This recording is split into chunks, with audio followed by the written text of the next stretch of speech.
everyone to day two of What Comes Next, Artist Interventions in Technology. Today it's hosted by Marisa Mazria Katz, Eyebeam Center for the Future of Journalism Senior Advisor.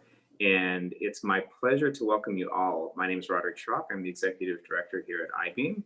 I would like to describe myself for any guests who are blind or low vision. This description was penned for me by my partner, the writer June Oluchi Lee. I have brown and gray hair, cut short but floppy on top of my head, as well as brown and gray stubble on my cheeks and around my lips. I have freckles on my face and light skin. I don't wear eyeglasses, but I have thick eyebrows. I would also like to start today with an access check and to orient you to the virtual room. There are a number of Eyebeam staff members supporting today's event. Please feel free to reach out to any of them in the chat box should you need anything or have any technical difficulties getting connected. Kemi is here to assist with any access needs or questions and is also our virtual door person. On that note, please note we are keeping an eye out for Zoom crashers and trolls. Should anyone co-opt the gathering or use derogatory language, they will be kicked out. Today's gathering is being captioned. Hello to Dana, our captioner for the event. Thank you. We also have ASL provided by Rebecca and Veronica, who are all here from LC Interpreting. Maddie will be posting directions in the chat box on how to make captions and ASL visible to you if they're not already, as well as other helpful information. Due to the limited amount of time we have together today, we need to keep the program running on time, so we'll be taking questions in the chat box during the program for the artists. Feel free to add your questions there throughout the program. And for those of you who are getting to know Eyebeam for the first time, our mission is to center artists in the invention and design of our shared future. We're committed to the idea that artists are a necessary part of not just imagining, but also creating a more humane future, particularly at this moment as our digital lives further merge with lived experiences. We strive to enable people to think creatively and critically about technology's effect on society by nurturing artists who are engaging and wrestling with the profound changes occurring globally. Our newest initiative, Rapid Response for a Better Digital Future, represents Eyebeam's vision accelerated. This week, every day, we are celebrating artists from all over the world who are doing some of the most inventive and groundbreaking work to push society forward, clearing paths towards a more just future. And I am truly honored to have launched this program with this group of artists and to further support their visions, which are investigating the deep present, illuminating the near future, and imagining worlds to come, drawing bright lines from ideas to impact. And it is with profound gratitude that I wish to thank our generous supporters in this initiative, particularly the enthusiasm and fearlessness with which the Henry Luce and Andrew W. Mellon Foundations supported this program from its inception to its realization. That support is beyond anything I've ever experienced before. I also wish to extend personal thanks to Mariko Silver and Elizabeth Alexander for their leadership.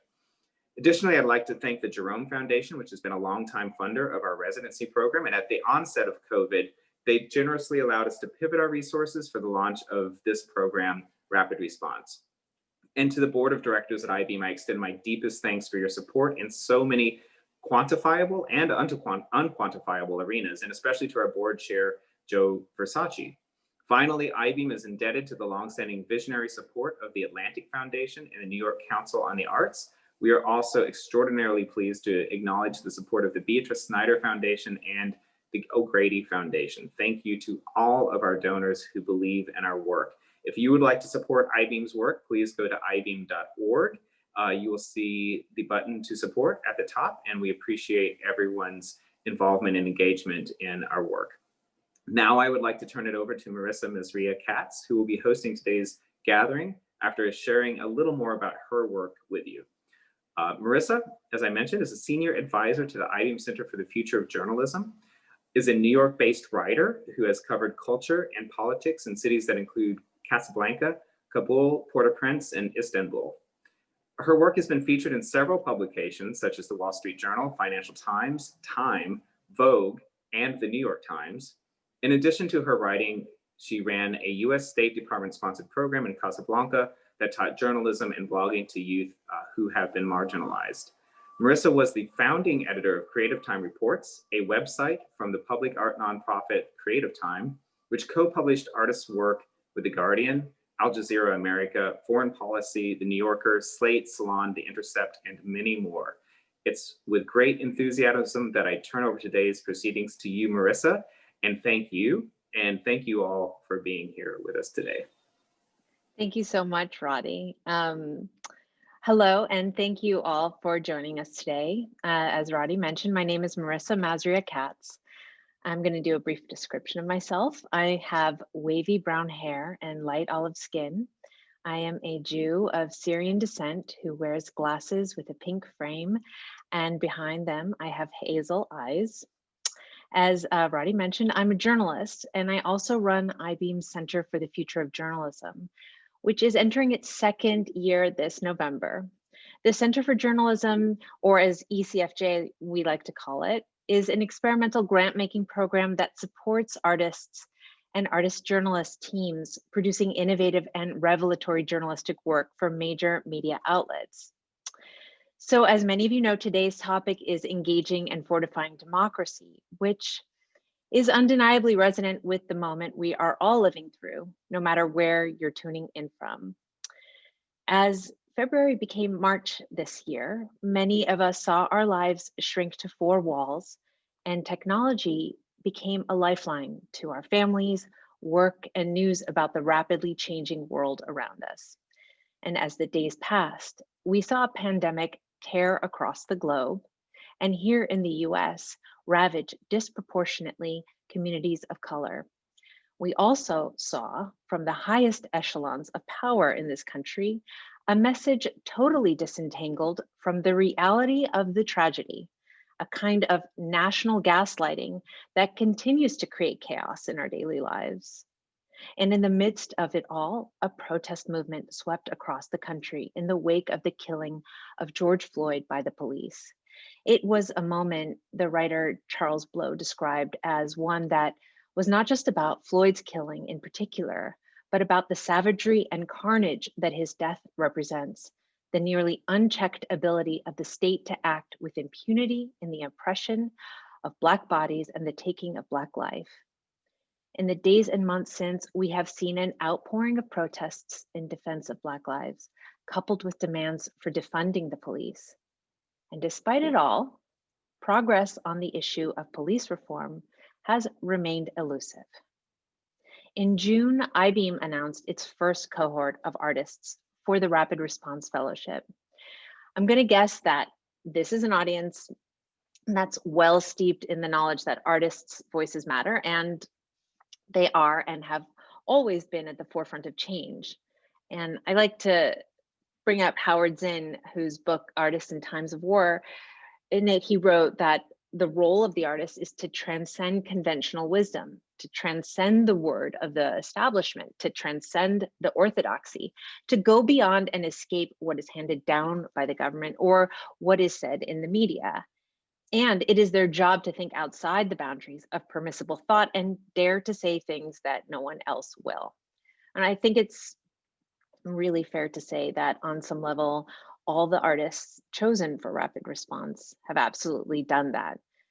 Their projects were selected for their ability to prod at ambiguities and challenge the status quo. Artists are able to crack open uncertainties and reflect society back to us, which is why, as much as we can, we need to find ways to center their voices in today's world. And so, without further ado, I want to introduce our artists presenting today. First up, we have Dylan Gautier's research-based and collaborative projects that explore the intersections between ecology, architecture, landscape, and environmental justice. His current project, Delete Me When I'm Gone, an ethical framework for drawing down our online data bodies, dives into the right to be forgotten online, aiming at the creation of an open source toolkit for our descendants to reclaim our data bodies after our death. Here it goes.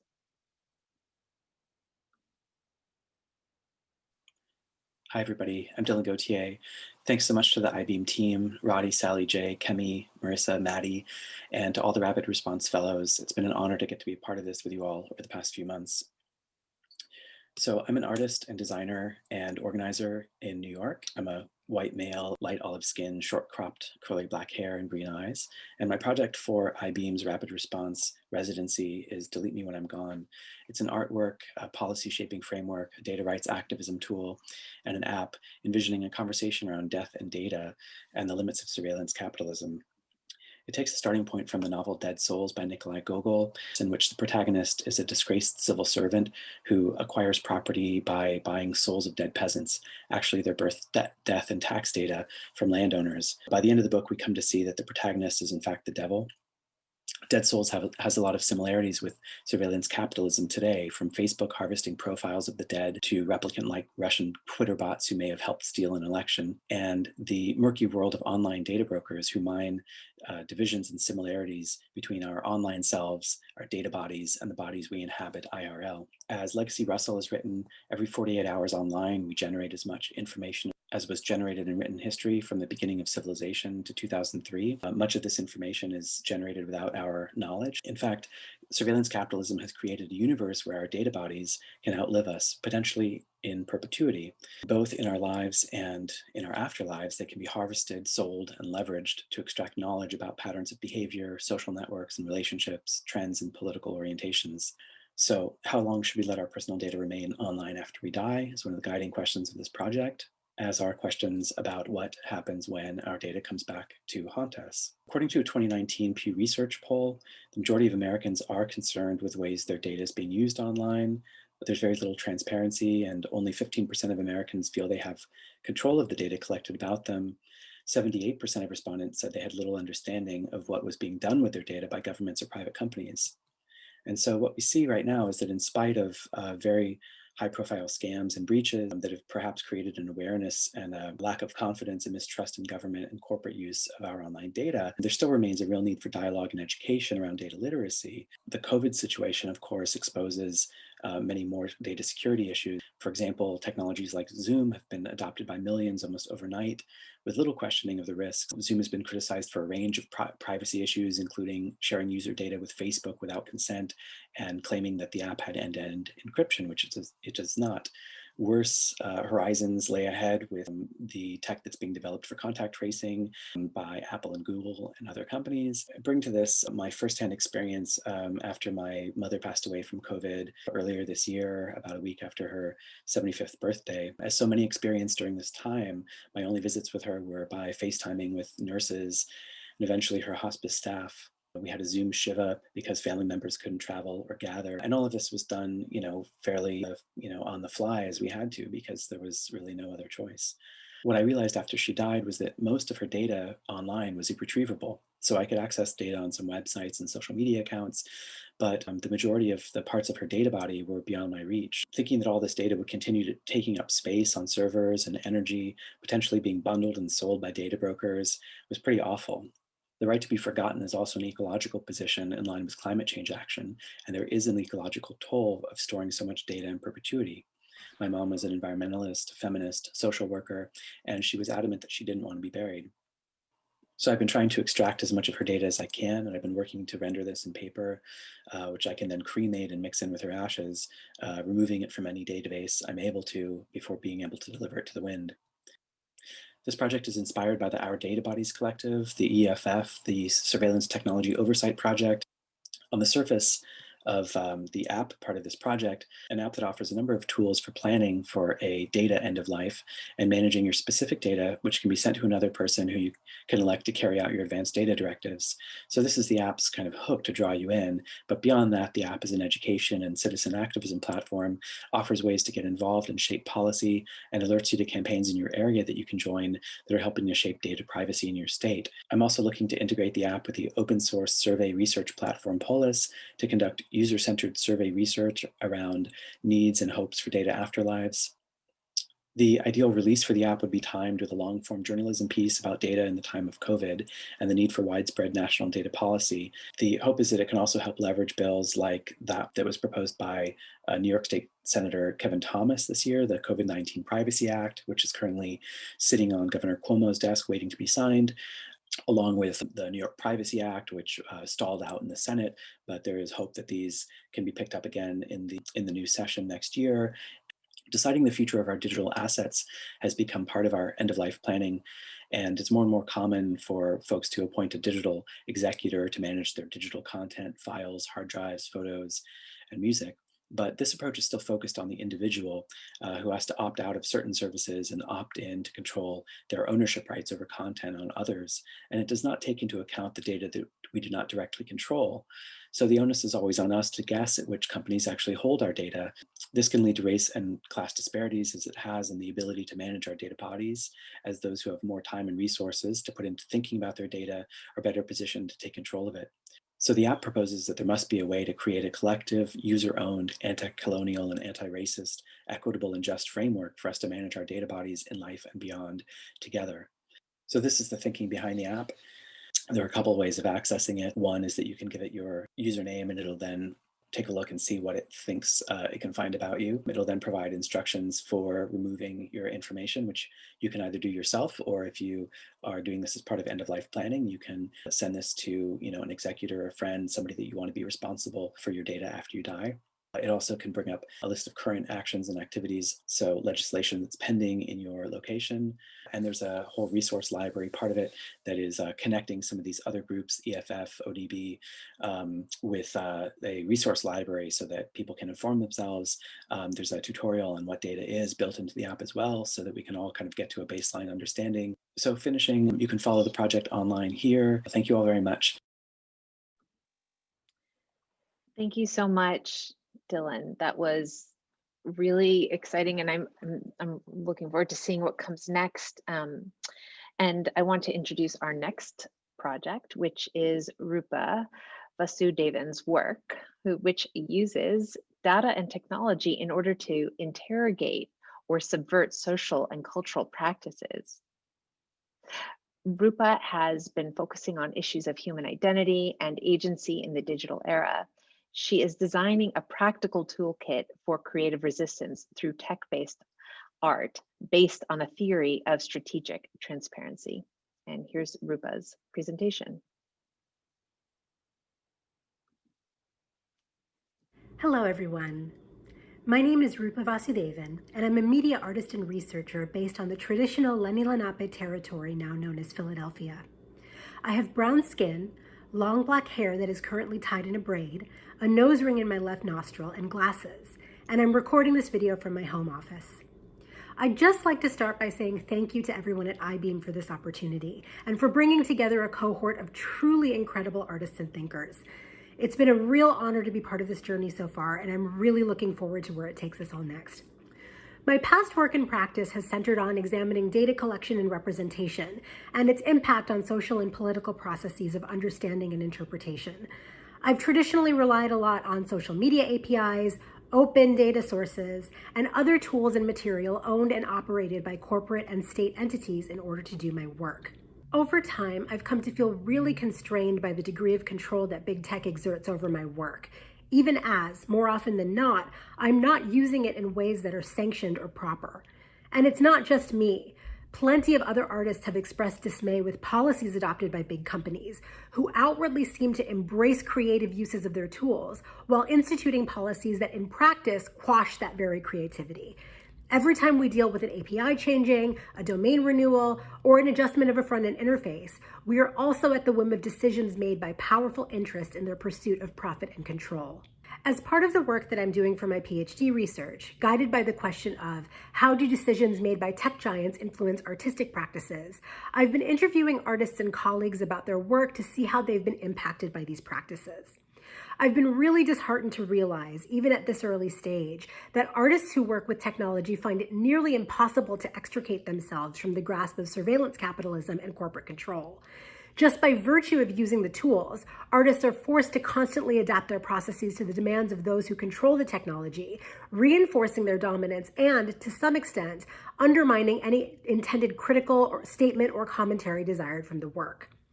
Even when the goal is to critique or avoid power structures, to keep work open source, or to undermine and subvert these practices, our work is uniquely dependent on them in myriad ways.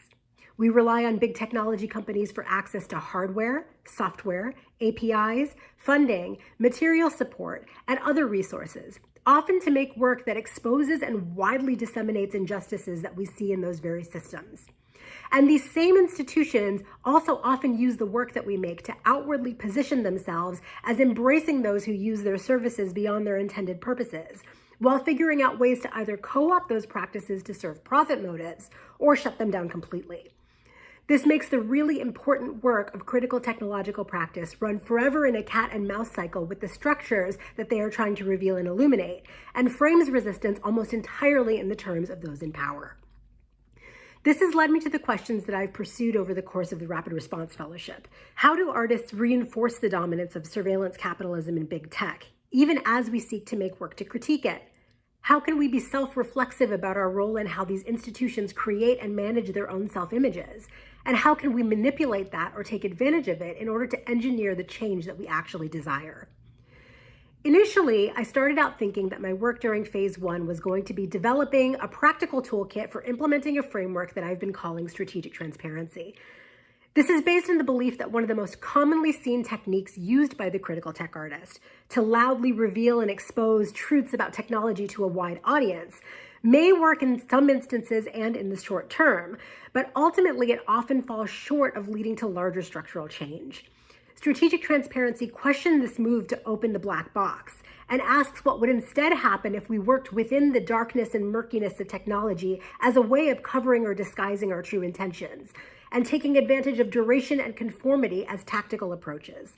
This framework, inspired by and developed out of the work of scholars and thinkers exploring difference, domination, and control, advocates for 3 commitments: an intimate knowledge of the systems to which we are subject, an embrace of glitch or failure, and a move to put pressure on these shortcomings in an effort to enhance and intensify them rather than immediately revealing them widely, and a commitment to a collective mode of practice that supersedes the valorization of individual artist accomplishments.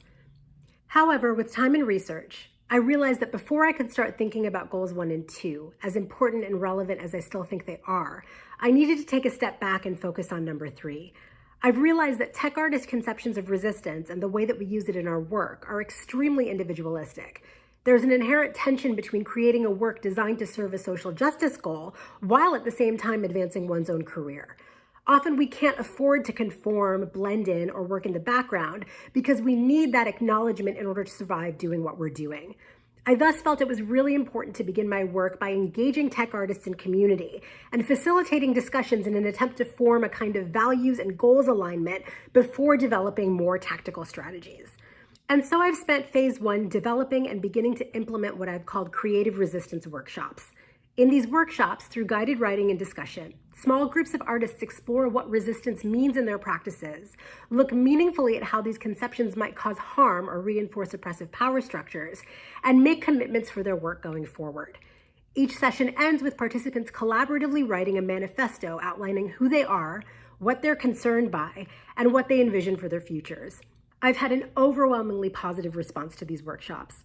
Participants have described them as therapeutic, inspiring, thought-provoking, and heartening, and the manifestos they have generated so far have pointed to both shifts in how we conceptualize our work's purpose and actionable commitments we can make in service of those shifts.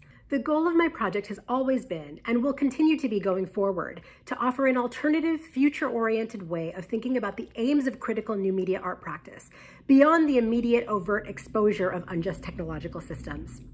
With Eyebeam's support in this initiative, I've been able to begin putting together means and a community by which artists are able to re-envision their practices and their uses of resistance. These crucial first steps will help me and the artists who wish to join me in this effort imagine and put into action tools, techniques, and strategies to help us rethink what tech artist practice could look like outside of the confines of surveillance capitalism and corporate control. Thank you so much again to Eyebeam, to the rest of the Rapid Response cohort, and to everybody who is watching today. It's been a huge pleasure to share my work and my process with you all. Thank you, Roopa. So apologies, I jumped ahead a bit in the program. So next up is Rodan Tekle. Rodan is a video editor and digital artist and designer living and working in New York City via Sweden, Eritrea, and Sudan. Her project explores what innovative infrastructure for redistribution and reparations could look like in the form of digital insurrectionary, mutual aid, and community financing. Thank you so much, Rodan. My name is Rodan Tekle. I live and work in New York City, and I'm super excited to share with you my Rapid Response Phase 1 project. So the main issue driving the project is economic and racial injustice. I'm interested in imagining new community financing models in the context of redistribution and transfer of money and power, specifically with Black people in mind, wanting to hold brands, organizations, and individuals to the values they claim to be about by designing new infrastructure for action rather than receiving same old messaging. I grew up with Marxist former guerrilla fighter parents in an Eritrean immigrant community in Sweden. My family's first car and computer were purchased through a community effort called Susu. A Susu is an informal rotating savings club where a group of people get together and contribute an equal amount of money into a fund, weekly, bi-weekly, or monthly. The total pool, also known as a hand, is then paid to one member of the club on a previously agreed on schedule. The pool rotates until all members have received their share. The Susu was very helpful for my parents, who back then, as low-paid immigrants, were not making enough to, at banks, be eligible for the loans that they needed. The working title for my project is EATS, Everybody Eats. It's a digital mutual aid networked space for community financing, a network of digital money pods aiding the push towards equity through redistribution of money and power. People of different income brackets are organized together as teams in a digital pod to manage and distribute monies amongst each other, together a financial family meant to grow and last. The pod so far is a simple design. The point I want to make is how much we need a dedicated and humanely designed space for organized and inspirational transfer of money and power, where everyone's capacities and needs are transparent. It's important that the pods are built for groups to be able to grow the design based on need. The idea of interdependence is that we can meet each other's needs in a variety of ways, that we can truly lean on each other. It means we have to decentralize our idea of where solutions and decisions happen and where ideas come from. So in the basic pod structure, you see that there's a group in need, there's a related non-POC group with or to help raise financial resources, there's a local creative tech team and a related group of organizers to stimulate conversation around problems and stimulate imagination around solutions. So I've been doing research around what technology this project needs and why people would actually engage. Some relevant concepts, systems, and ideas that came out of my research are following. Decentralized finance is a cryptocurrency industry movement that aims to recreate traditional banking services without centralized technologies.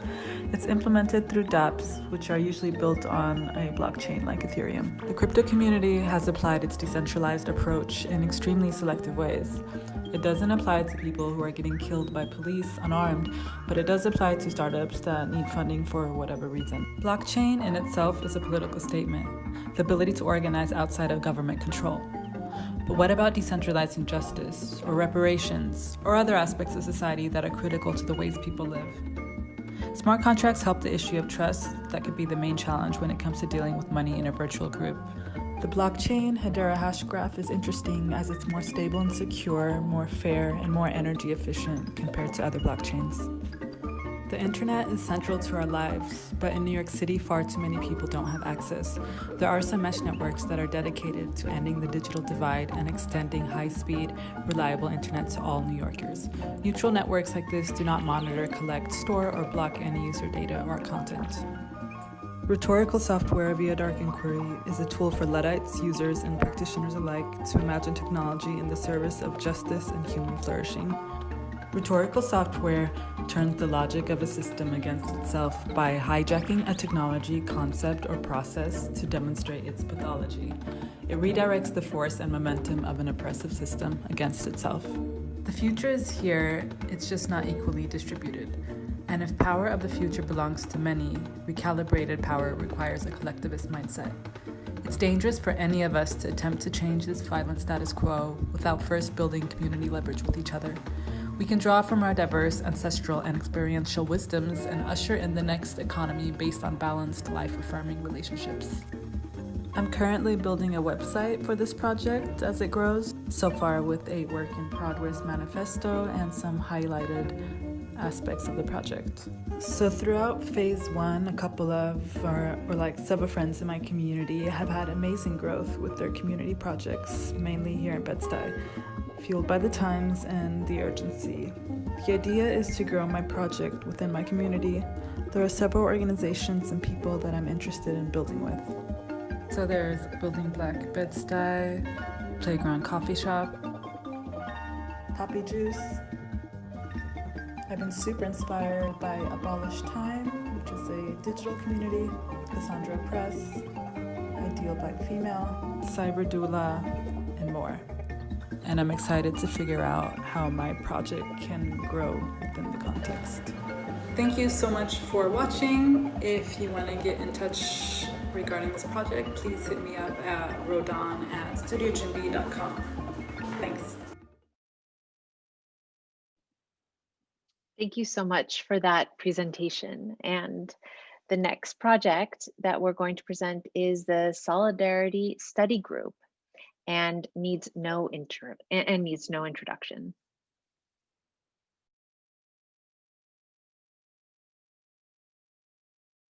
We're using a black screen during our presentation because our project is subversive and conflictual. The project is designed to mostly be offline between coworkers. And when it comes to surveillance capitalism, we don't want our work here to be openly surveilled by tech industry employers. I am a tech worker organizing in the industry for the last few years, both with traditional unions and also grassroots organizing focused on building solidarity. I've also historically used art as a way to level critiques of the oppressive nature of the tech industry. I am a collaborator in this project. I'm also a worker in the tech industry. I'm an agitator, unaffiliated and informal union organizer who helps run an autonomous union hall and art gallery in San Francisco, Ramatish Alone Land. Our intervention takes place at one of the origins of surveillance capitalism, specifically where it's created at the tech workplace. It's not a technological or policy-based intervention, but rather one that seeks to empower individuals in collective formations by building worker power and solidarity among workers. If you examine the historical record, a formal union is important in a lot of ways and can get you better wages and workplace conditions. But a typical priority in most union contracts is also to negotiate labor peace with management. And that's not going to do anything to stop the destructive projects of the industry. So in order to combat surveillance capitalism from within the workplace, we need a disobedient and anarchic workforce.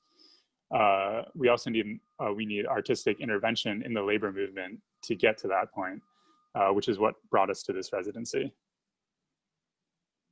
We originally created an educational program where we were trying to diverge from a kind of formulaic process that relies heavily on experts and leaders and PR in order to ground this struggle in authentic relationship building between workers.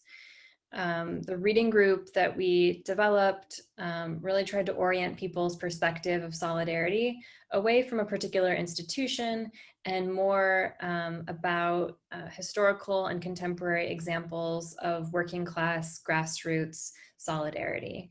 We looked at examples like the walkouts at Google and Whole Foods and Amazon as contemporary inspiration. After a self-critique of that project, we decided that we really wanted to do something that would be pretty distant from any kind of formal training or educational process. So what we did is we reached out to our friends and elders in the labor movement who we consider to be labor militants and talked to them about where they drew their strength and commitment from. We compiled a lot of the feedback that they gave us, and now this will become the focus of the project that's coming out of this residency. So based on this inquiry, we found that a lot of them had deep ties to their ancestors and elders in the struggle and really felt themselves to be part of a particular and explicit lineage in the movement. Some of them had really specific ritual practices that they followed as part of this. Other respondents kind of felt a little more ambiguity in connection to their ancestry, but even they expressed a desire to develop that aspect of their praxis. So based on this, we decided to pursue a project that would serve as kind of a guide to developing working relationships with ancestors in the struggle that people can feel affinity with, can feel accountability to, and can build an actual relationship with. We kind of want to infuse the occult into a world that can sometimes be really just materialistic. So to this end, we decided that we wanted to really focus on the offline peer-to-peer experience, really far away from surveillance capitalism. We decided to create an interactive hard copy booklet that serves as an introduction and kind of spiritual how-to and divination guide. Workers can come to the book with a particular organizing question and then utilize fragments from the quotes of our ancestors as a way to guide their actions. Divination is used here as an avenue for developing a stronger praxis, spiritual and otherwise.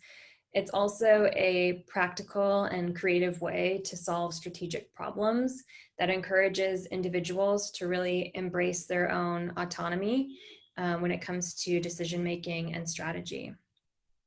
So when you have an issue at work, you'll be able to start with a particular question, open up to a random page in the book, read an idea or quote from a fellow worker, either someone who's a contemporary or someone who has been active in this labor struggle historically. We'd ask you to consider the quote in the context of your current situation and consider that a guide on next steps. Then after that, we encourage people to pass the book on to a friend or coworker. The idea there is that the book itself will carry its own kind of spiritual energy, passed from one person to another person. It'll have its own kind of aura and energy to it that will help strengthen all of our struggles. So kind of as just a little wrap-up experiment here, I want everybody to kind of close their eyes for a second and think of something that's going on with them in their workplace right now, wherever that may be, and just kind of visualize a particular question that you have in relation to it.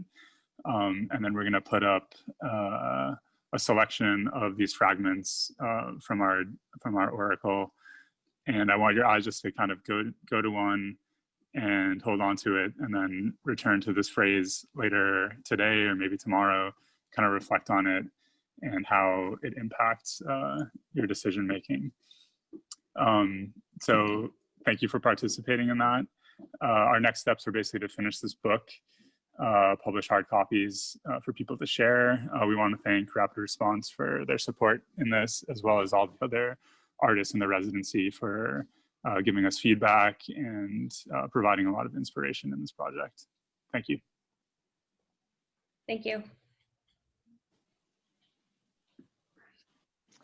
Great, thank you so much for that. Next up, we have Adam Harvey. Adam is a researcher and Berlin-based artist focused on computer vision, privacy, and data politics. Harvey is currently working on VFrame, a project to provide computer vision tools for human rights researchers and investigative journalists.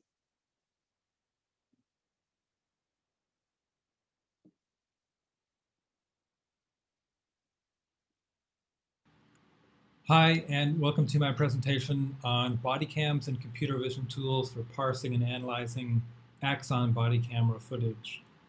I'm Adam Harvey, and I'm presenting on behalf of my collaborators Josh Evans and Jules Laplace here in Berlin. For the last 2 months, we've been working on this project, which is part of a larger project called VFrame, and you can read more about it at vframe.io. It's a computer vision project that builds tools for human rights researchers and investigative journalists to do large-scale image searching and visual forensics. But for this project, we wanted to kind of think about what's happening in the news and try to figure out if there are any useful computer vision tools that could be applied to help organize and structure the data from body camera videos. Of course, Axon has a lot of this technology, but not much of it is open source. Our idea was just to build a OCR, optical character recognition system, that would extract the text attributes from the watermark. So if we zoom in, we can see the different parts of the watermark, which are the date, string, camera type, and serial number. And you'll notice that the watermark text is always next to a logo. Every body camera image has this logo on it. And if we took that data out, we could put it into a spreadsheet or export it to a different data format. And that would be useful for building and managing an archive and figuring out where videos overlap based on their start time and date. Well, it should be easy, right? Just run an OCR and then you get the information. Just put it on Google Cloud API and you get the data. The problem is Google Cloud is not open source, it costs money, it's not private, and you're subject to the terms. For this project, it doesn't work. We need to run it offline, and we don't want to be beholden to the terms of any API. Another one that we tried is called OCR.space, I think, and that didn't work either. So as simple as it sounds to extract the text out of a keyframe, it gets a little complicated. Simple text on black background is easy, but in most cases it's not easy because could be a video of a video, the text could be angled, and it might be white text on a white background. So we decided the way to approach this was to first figure out if it's even a body camera image frame. And because we know that every frame has the logo on it, we went about building a logo detector. In order to build a logo detector, we need a data set. In order to build a data set, we built a font. And in order to make that font useful, we divided it into 3 categories with easy, medium, and hard negatives. What does this mean to be a negative? Well, in order to find the logo, we also need to know what the logo doesn't look like. And the closer we get to the logo, the more we can reduce the false positives. For example, a traffic sign might trigger a false positive because it's also yellow and triangular. We can zoom in and you'll see that the character in about the middle is the actual logo, but a lot of the ones we designed look very similar to it. So this will help the neural network converge on the right shape and to provide a higher accuracy for detecting that logo within the image. For now, you need a little imagination in this step because the neural network is training. And in about a week, we will be able to show the results of that. It will look something like this. You'll be able to isolate, like in the green box where the logo is on the video frame. And based on the XY location of that, then we can project where the text should be and reduce a lot of the noise and have a higher accuracy for the OCR tools. In addition, we built a benchmark dataset of about 100 videos. The benchmarking dataset includes the transcribed timestamp data as well as the axon ID. And this will be useful for us to benchmark the quality of our software. So in order to communicate with people who might want to use it, we want them to know how well it works, or maybe it doesn't work as well as it should yet. So we can use the benchmark dataset to prove the accuracy of the system. And yeah, in about a week or so, we'll be able to show some of the results of this project. I wanted to say thanks to Eyebeam and thanks to you for attending this virtual session. I wish I could be in a more interactive environment, but I look forward also to answering questions and connecting with anyone who is interested in this project.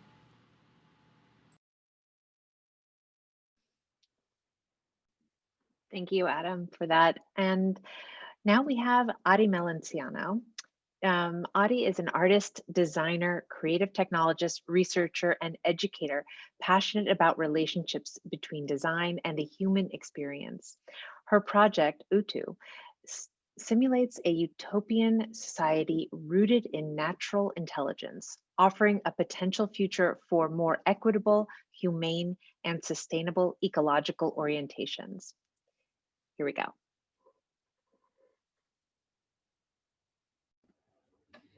Hi, my name is Ari Melenciano, and I'm excited to be presenting to you all a project that I've been building and developing and ideating on for the past few months called Utu.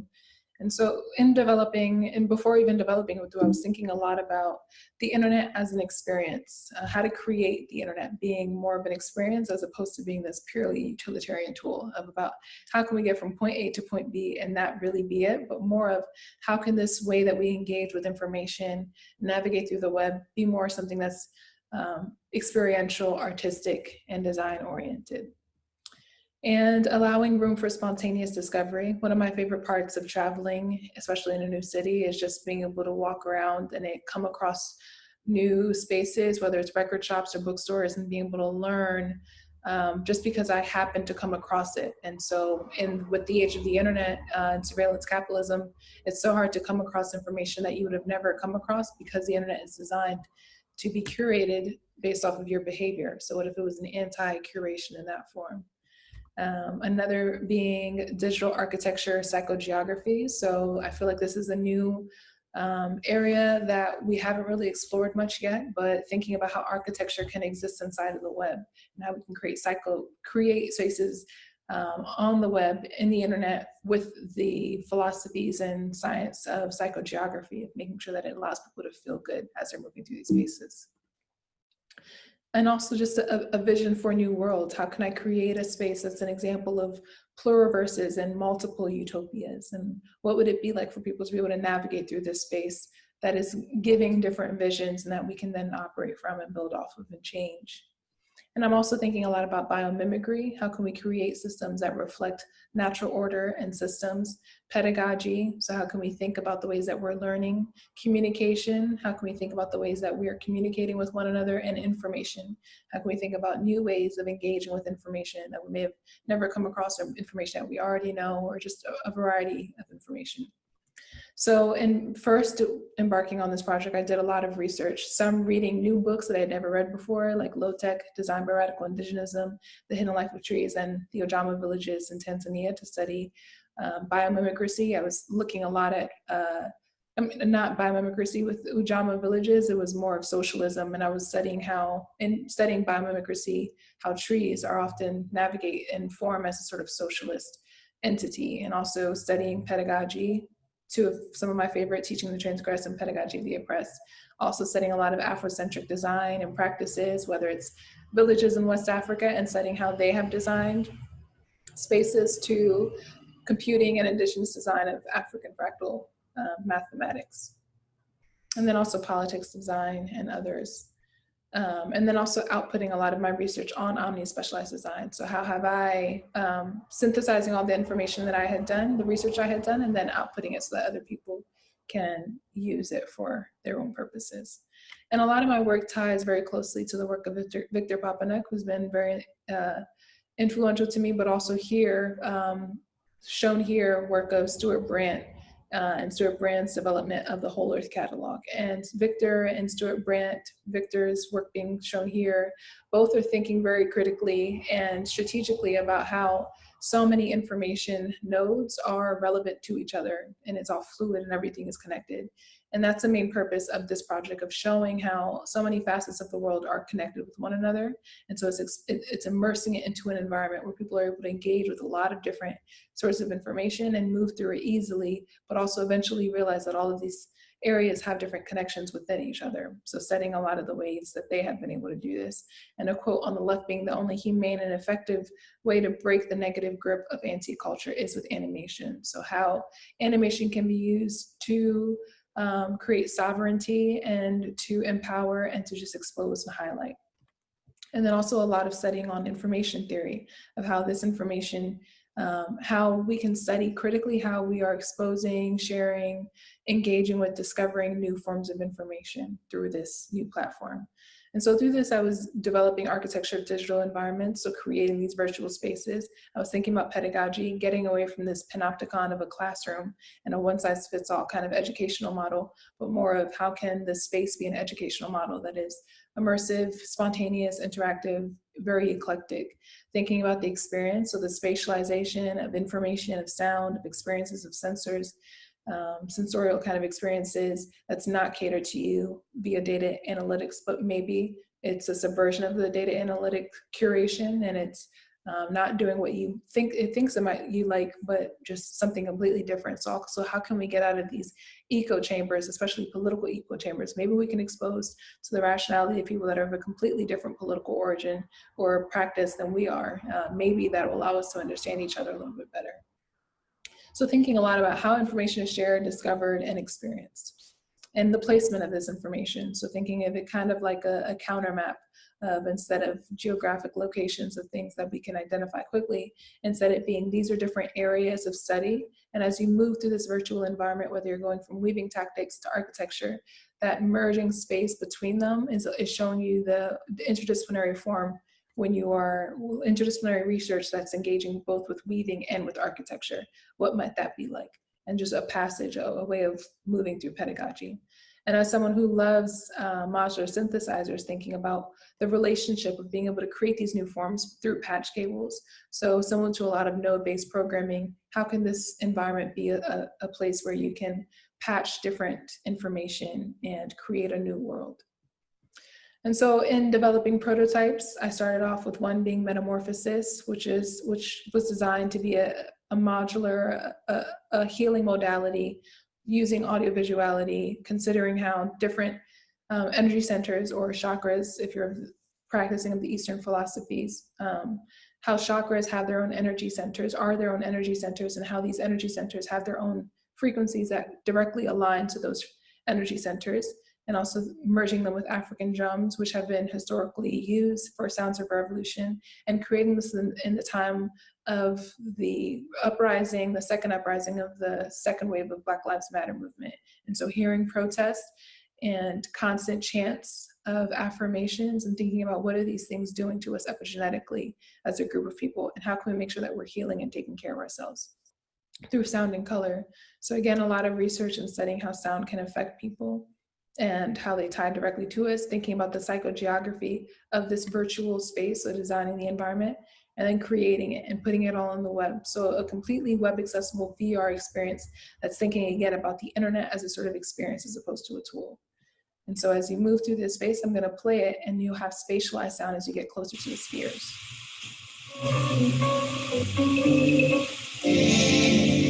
And it's completely accessible online. And another space that I created for another event was designing club culture. I translated a class that I had built based off of the archival work of Vitra's Design Museum into this immersive environment. So thinking about as we engage with this digital space, what would club culture in a digital space look and feel like? And so I created this space with spatialized sound as well, but also vibrant colors and psychogeography and design. And as you move through it, you hear different sounds. And so you move in using your mouse keypad and are welcomed by this sign just to let you know what this is. And as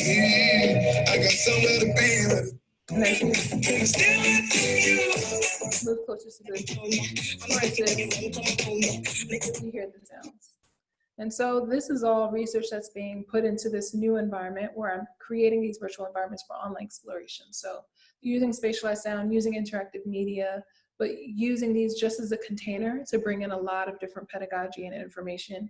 And as you move through these posters or spaces that have this information, you're then able to engage with new information. So they're kind of portals into the different spaces on the web that teach you more about these.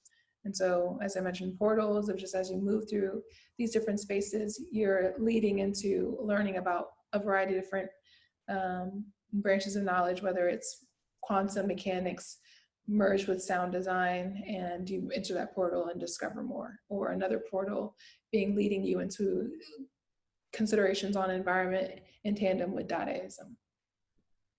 And my timeline has been, the first half was a lot of research, collection of feedback on people and how they experience the spaces that I did create. And now it's been going into translating other work that's been developed online that I've been able to help produce and think of how can I translate these different bodies of knowledge into a virtual environment that allows people to engage with and explore and create a whole new space. And I'd like to wrap up with this quote of, I started to build a major piece that would sum up some of my thinking, allowing people to blend together in a social environment and shape their own experience. So a lot of this work is really just creating a immersive experience for people to engage with my personal research, but also grabbing research from a variety of other people and creating an experiential internet sort of environment where people can engage with pedagogy and information in a less confined form, but in a much more artistic, experimental, and exploratory way. So thank you.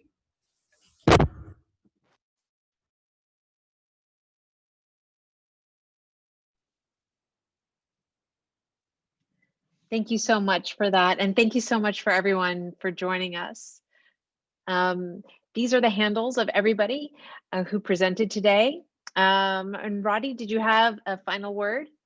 Absolutely, yeah. Marisa, thank you so much. I really appreciate your hosting of today's gathering, and thanks to the audience for joining us for what I've dubbed Eyebeam TV. I hope you'll continue to join us every day this week, Wednesday through Friday, as we present presentations of all of our participating rapid response fellows. And then Saturday, we'll be announcing the fellows moving on to phase 2 who will receive an additional $25,000. And we'll have that announcement made in conjunction with a panel conversation with cultural and civic leaders. I do hope you'll join us. Have a great rest of the day wherever you are, and we look forward to seeing you again. Thank you.